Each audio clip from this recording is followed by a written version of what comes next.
আল্লাহ তাআলা বলেন ওয়ামা আনফাকতুম মিন শাইইন ফাহুয়া ইউখলিফুহু ওয়া হুয়া খায়রুর রাসিকিন। যে দান করে, দান করলে যে ঘাটতি হয় আল্লাহ তাআলা এই ঘাটতিটাকে রিপ্লেস করে দেয়, রিপ্লেস করে দেয়।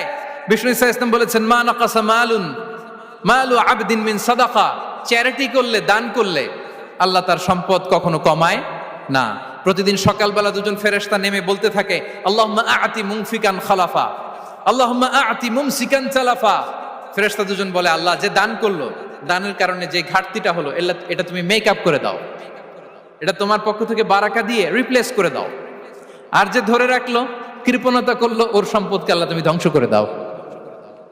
ওয়াল ইয়াদু বিল্লাহ। আমরা যেন দান করি। এরপরে বিষ্ণু ইসা ইসলাম বলেছেন বেশি বেশি হজ উমরা করলে, বেশি বেশি যদি কারো সাধ্য থাকে, ফিনান্সিয়াল ক্যাপাসিটি থাকে, বেশি বেশি হজ উমরা করলে তার রিজিকে বারাকা নেমে আসে। সব শেষে হচ্ছে দোয়া করা।